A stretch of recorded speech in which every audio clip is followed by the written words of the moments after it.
இந்த வீடியோ நம்ம பார்க்க போகிறது ட்ரான்ஸ்ஃபார்மர் ஃபுல் லோட் கரண்ட் வச்சு நம்ம எப்படி இதோட பஸ் பார் டிசைன் பண்ணலான்னு பார்ப்போம்.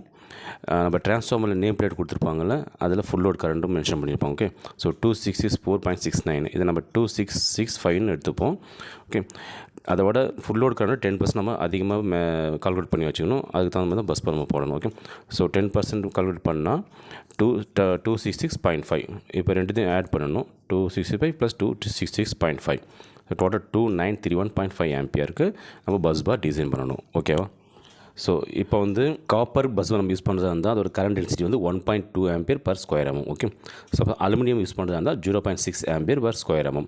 அது கரண்ட் டென்சிட்டின்றது என்னென்னா 1 ஸ்கொயர் mm பஸ் பார் வந்து எவ்வளோ கரண்ட் வந்து கேரி பண்ணும், எந்த டெம்பரேச்சர் ரைஸ் இல்லாமல் நார்மலாக எவ்வளோ கரண்ட்டை வந்து கேரி பண்ணும், அதுதான் கரண்ட் டென்சிட்டினும். ஓகே, அலுமினியம் வந்து 0.6 ஆம்பியர் கரண்ட் கேரி பண்ணும் per square mm. Okay, so 2931.5 ampere carry பண்ணுறதுக்கு எவ்வளோ ஸ்கொயர் mm பஸ் பார் நமக்கு தேவை. ஸோ 0.6 மல்டிப்ளிகேஷன் பண்ணால் 4885.8 ஸ்கொயர் mm நமக்கு பஸ். அதை ரவுண்ட் பண்ணால் 5000 ஸ்கொயர் mm வச்சுப்போம். ரைட்டா?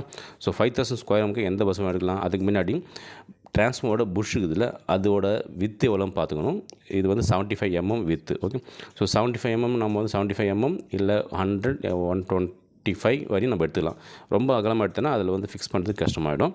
ஸோ நம்ம இப்போ என்ன பண்ணால் என்ன எடுக்கலாம், 100 எடுக்க 125 எடுத்துப்போம். நம்ம 125 mm வித் திக்னஸ் 10 mm நம்ம யூஸ் பண்ணால், அதை சப்போஸ் 4 பஸ் பார் யூஸ் பண்ணுறோம் வச்சுங்க, 125 × 10 mm × 4, ஸோ 5000 mm ஸ்கொயர் நமக்கு வந்துடுது.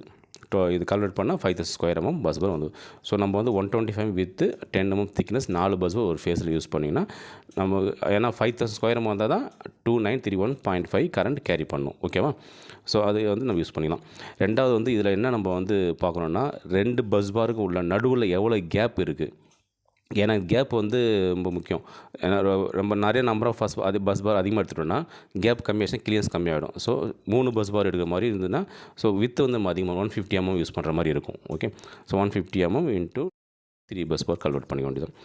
ரெண்டாவது வந்து முக்கியமான நோட் பண்ணுறது என்ன பாயிண்ட்னா, இந்த இந்த transformer riser and bus bar நடுவில் வந்து ஃப்ளெக்சிபிள் நம்ம வந்து கொடுக்கணும். காப்பர் ஃப்ளெக்சிபிள் கொடுத்தீங்கன்னா அந்த வைப்ரேஷன் எதுவும் ட்ரான்ஸ்ஃபார்மரில் லீக்கேஜ் எதுவும் இருக்குது. காப்பர் ஃப்ளெக்சிபிள் கால்குலேட் பண்ணும்போது 1.25 ஆம்பியர் ஸ்கொயர் mm சொல்லி கால்குலேட் பண்ணணும். ஓகே.